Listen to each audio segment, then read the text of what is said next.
নমস্কাৰ, মই ৰঞ্জন চৌধুৰী।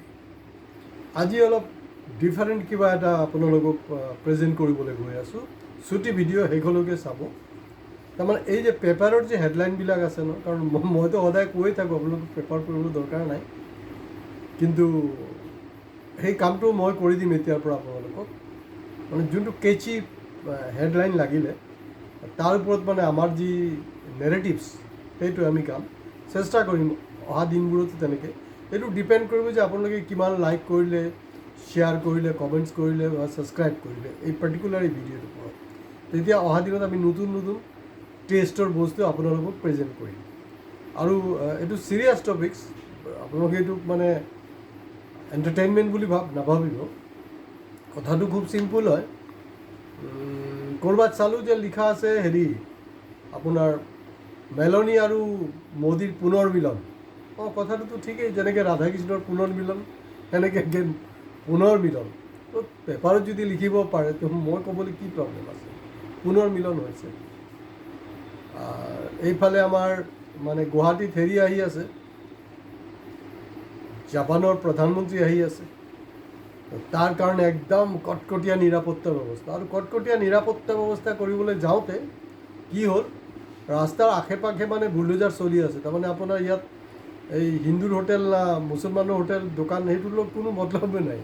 এনে সাধাৰণতে মুছলমানৰ ওপৰত মানে বেছি হয়, কিন্তু ইয়াত কিন্তু ধৰ্ম চৰ্ম নাই, একদম ধৰ্ম নিৰপেক্ষভাৱে কিন্তু তেওঁলোকে উচ্ছেদ চলাই আছে, টাইট ছিকিউৰিটি। আৰু এটা হ'ল, ইতিমধ্যে 9জন মানে আমাৰ অসমত জাপানিজ এনকেফেলাইটিছত মৃত্যু হৈছে। 3টা মানে মোৰ চকুত লাগিছে আৰু 3টা খুব চিৰিয়াছ বিষয়। এতিয়া কথাটো হ'ল যে তাত এনেকুৱা কৰিছে, কোনো অসুবিধা নাই। তো নীলাজৰ নিচিনা আকৌ মোদী নিজৰ মাইকীক এৰি আনৰ মাইকীৰ পকৰত ফুৰিব লৈছে, আকৌ পুনৰ মিলন হৈছে। এই চব কাৰবাৰবিলাক চলি আছে। আমাৰতো দেশৰ প্ৰধানমন্ত্ৰী এইটো কাৰণে আমি চিলেক্ট কৰা নাই ন, সেইটো কাৰণেই চাগে এবষ্টেণ্ট ফাইলত যে তেওঁৰ নাম আহিলে, কাৰণটো সেইটোৱে। কাৰণ অলপ তেওঁৰ এইবিলাকত কিবা অলপ প্ৰব্লেম আছে নেকি। কাৰণ দেশ স্বাধীন হোৱাৰ পিছত আজিকোপতি এই ধৰণৰ কাৰবাৰবিলাক কিন্তু নাই।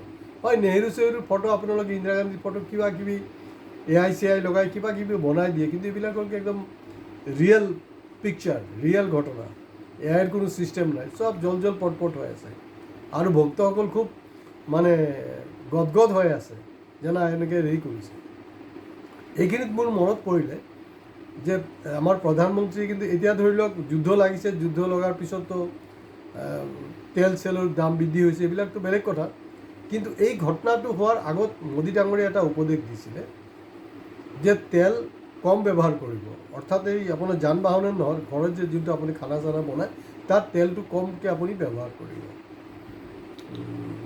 বেয়া নহয় আচলতে, কাৰণ তেলটো অলপ কম হ'লে কি হয়, চবেই বেয়া পাই যায়।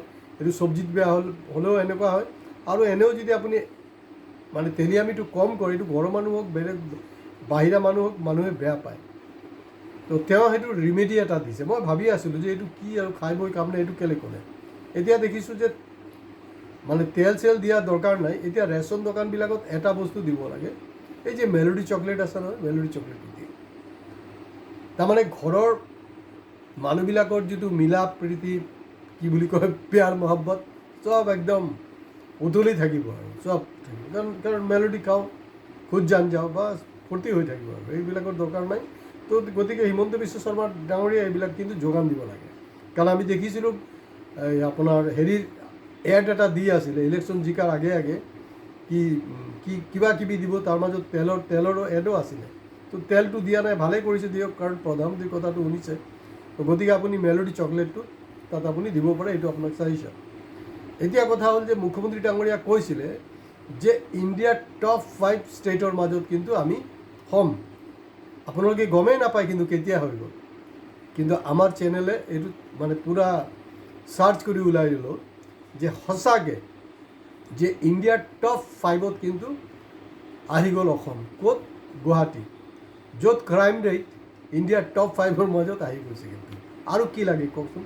কোনে কৈছে যে বিফল মুখ্যমন্ত্ৰী বুলি? এনেই বকবাছ কৰি বিফল নহয়, পূৰাপূৰি সম্পূৰ্ণ সফল তেখেতে। ক্ৰাইম এই মাজতো দেখোন কোনোবা আহিছিলে বহিৰাষ্ট্ৰৰ পৰা, কি হ'ল এই কথা বতৰাবিলাকতো পেপাৰ চেপাৰে ওলাইছে।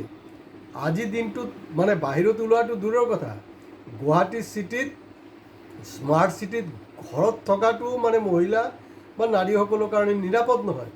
কিন্তু জাপানীজ যে আপোনাৰ প্ৰধানমন্ত্ৰীৰ কাৰণে কিন্তু একদম কটকটীয়া নিৰাপত্তা ব্যৱস্থা কৰিছে। জাপানীজ হেৰি কৰক, কোনো অসুবিধা নাই। কিন্তু এই যে জাপানীজ এনকেফেলাইটিছ আছে, জাপানীজ এনকেফেলাইটিছৰ পৰা এই যে বিকশিত ভাৰত, বিকশিত অসমত আজি কপতি যে মুক্ত হ'ব পৰা নাই, এইটো হ'লকে বহুত লজ্জাস্কৰ কথা। গতিকে তাৰ পৰা মুক্ত হওক। আৰু এতিয়াতো চাব মানে আপোনাৰ জাপানীজ যেতিয়া প্ৰধানমন্ত্ৰী আহিব, তো গতিকে জাপানীজ এনকেফেলাইটিছৰ প্ৰকোপো কিন্তু ভয়ংকৰভাৱে বাঢ়িবলৈ গৈ আছে। তো এতিয়াৰ পৰাই সাৱধান। তো সেইটো দিয়ক, সুৰক্ষা দিয়ক। কিন্তু প্ৰথম হ'লকে যে আমাৰ অসমীয়া মহিলাক আপোনালোকে সুৰক্ষাটো নিশ্চিত কৰক। নিশ্চিত কৰাৰ পিছত আপুনি বিদেশিনীক ৰঙা দলিচা পাতি দিয়ক, কোচাত লৈ বহি থাকক, যি খুচি কৰক, আমাৰ ক'বলৈ একো নাই। যিমান খুচি তেল মাৰক, আমাৰ একো ক'বলৈ নাই। কিন্তু যিখিনি কৰি আছে ডাঙৰীয়া মুখ্যমন্ত্ৰী, আপুনি কিন্তু আমাৰ চব টেক্স পেয়াৰৰ টকাতেই কাৰবাৰটো কৰি আছে। আৰু তাৰ কাৰণে 13জনৰ মিনিষ্ট্ৰী মানে হেৰি কৰি দিছে, কাম ডিভাইড কৰি দিছে। আৰে 13জন কেলে দিব লাগে? আমাৰ গুৱাহাটী চিটিৰ কাৰণে কমচে কম একজন মন্ত্ৰী দিয়ক না, যাতে আমি মহিলাৰ নিৰাপত্তাটো 100% সুনিশ্চিত কৰিব পাৰোঁ। তেনেকুৱা একজন মন্ত্ৰীৰ দায়িত্ব দিয়ক। তাৰমানে আকৌ এইবিলাক কৰিলে 13জনক, তাৰ কমিটি, ছাব কমিটি, তাৰ ৰিপৰ্ট, সেইটোক লৈ আকৌ পাৰ্টি, আকৌ খানা, এইসব চলি থাকিব। এইটো এনেকৈতো চলিব নোৱাৰে। তো গতিকে আমি বিচাৰোঁ যে অসমৰ আই মাতৃ ভনীসকলৰ সুৰক্ষাটো জৰুৰী হয়, সেইটো কৰক। কিন্তু হয় হিমন্ত বিশ্ব শৰ্মা এই যে মানে বুলডোজাৰ চলাইছে বা যি কৰিছে, তাত কিন্তু হিন্দু মুছলমান এৰা নাই। তাত কৰিছে ক'ত? দুখীয়াবিলাকৰ ক্ষেত্ৰত। কিন্তু যিবিলাকে অবৈধভাৱে বিল্ডিং বনাইছে, বেদখল কৰিছে, কিন্তু তেওঁলোকৰ ঘনিষ্ঠ, তেওঁলোকক কিন্তু উচ্ছেদ নকৰে। তো গতিকে যোনটো বাস্তৱ, ৰাইজে আপোনালোকে বুজিবলৈ চেষ্টা কৰক। গতিকে 3টা এংগেল আমি ক'লোঁ। মেলোডি চকলেট, মুখ্যমন্ত্ৰী ডাঙৰীয়া আপুনি ৰেচন দোকানত উপলব্ধ কৰাক, তেল দিবলৈ দৰকাৰ নাই, সেইটো তেলৰ কাম হৈ যাব। বিদেশিনীক মাতিছে, ৰঙা দলিচা দিছে, সেইটো লৈ আমাৰ আপত্তি নাই। কিন্তু তাৰ আগত আমাৰ মহিলাক সুৰক্ষাটো নিশ্চিত কৰক। আজি ইয়াতে শেষ কৰিছোঁ। মই জানো কাৰোবাৰ ভাল লাগিব, কাৰোবাৰ বেয়া লাগিব, কিন্তু এটলিষ্ট আপোনালোকে শ্বেয়াৰ কৰক, চাওকচোন বাৰু। হয়তো আপোনাৰ বেয়া লাগিছে, হয়তো আন 10জনৰ ভালো লাগিব পাৰে। কাৰণ এইটো আমি যি ধৰণে কথাটো পাতি আছোঁ, আপোনালোকে ক'ব, কমেণ্টছ বক্সত কমেণ্টছ দিব।